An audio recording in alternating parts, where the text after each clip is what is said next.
Parliament's Higher Education Committee has warned universities and TVET colleges not to abuse immigration or labour laws. It comes after concerns that some institutions are hiring foreign nationals for jobs that are not listed as critical skills. Now, while many qualified South Africans do remain unemployed, the committee says schools must follow the law and improve their vetting processes. Tebogo Letsie is the chair of the Portfolio Committee on Higher Education and joins us now for more. Tebogo, I don't know if we can maybe just start by highlighting how big a problem this really is. How much is this happening? No, good morning to yourself, Arabidot. Good morning to the viewers of Newzroom Afrika, and thanks for having us. I think, yesterday when we were at the meeting with the department, it was actually the second attempt. We attempted to have this meeting. So you'll remember that last year we went to the university, CUT, Central University of Technology. This is where really this thing came to the fore before us, and then a lot of South Africans shared a lot of stats saying so many foreign nationals are employed at this institution and that institution. We then decided maybe let's dig a little deeper, and then talk to the department to get us this statistics. I mean, how many foreign nationals are employed in each of our institutions, be it at universities, TVET colleges and CT colleges. What kind of work are they doing there? Is it critical skills and all of that? And then the department took long to get us this accurate information. We then decided let's have a joint meeting with Home Affairs, which is responsible for putting together the critical list, skills list of the country, and the Department of Labor, which is the custodians of the Employment Act, of either the Immigration Act or the Employment Service Act of this country. And then yesterday, the Department of Labor could not join us last year. We then decided to postpone the meeting. Then yesterday, again, they sent us an apology late, and we could not postpone the meeting. So what then happened in the meeting is that the department presented the statistics. At our universities, they presented the statistics that about 7.7% of the employees at our institutions are foreign nationals. Obviously, they've got this principle that they call the internationalization policy, which means that they have a responsibility to bring in international talent, which is what we are not fighting against, as long as it follows the rules of the country. And then the department, their report was really, the data was not accurate. They also indicated to us that their data was not audited, the one that they brought us, and we indeed said to them they must go and get us an audited data, because we can't speak with authority on data that tomorrow might come. Sure. The picture, yeah. Yeah, Tebogo, so, I mean, so that means that there isn't necessarily a figure that is correct or incorrect. And I say that just because, for example, the University of Fort Hare has an 8.28% percentage of foreign staff, right? You have the University of the Western Cape sitting at just over 8%. Same with Wits University. Salt Lake University is just under 8%, et cetera, et cetera, et cetera. And these numbers, as you said, not necessarily as fully verified as they would need to be, but we're also not saying that that is bad or good, right? Because the skills required, the critical skills required may be such that one needs more than the other. But we're saying, are they in the right positions? Do we have that for a fact? Yeah, no, thank you very much. In fact, maybe I should have said that the unverified data that the department gave us was on the non-permanent staff members. So everything else on the permanent staff members of the universities, the department informed us that those ones are verified because they were audited in the previous financial year. So the ones that are not verified are the temporary staff members. But Home Affairs then clarified how they give one a work visa in South Africa. So one, you must be offered a position in South Africa. They give you a visa based on that particular position, but also at that particular institution. So if, for an example, I was offered a position to be a dean at the University of Free State, and then during the period of my work visa, I then apply for a position to be a dean at University of Fort Hare. They would have indicated to us that that is not allowed, because the person will then have to go and reapply to get an.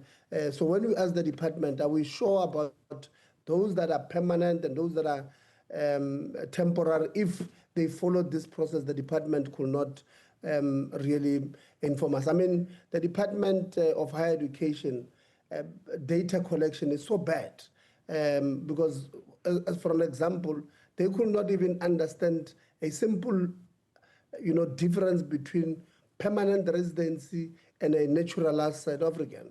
Because permanent residency, they do have an ID, but the ID at the end there would have a 18 instead of the 08. You and I, our IDs are 08. The last three numbers, they start with 08.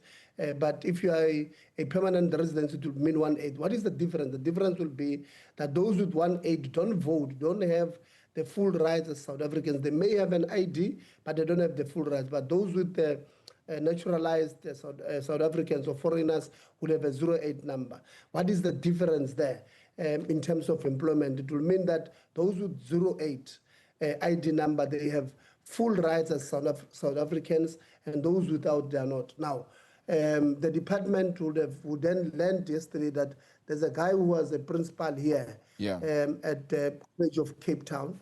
Very bad. I mean, there's a report that came out now that indicated just bad things. When Trump says bad things are happening there, bad things were happening at the College of Cape Town. What did the department do? The department comes and says to us that they have shortlisted this person who, number one, is not a naturalized South African, but a permanent residency South African. Sure. When South African had applied for that particular job. So this is just an example that the department don't understand what they're doing.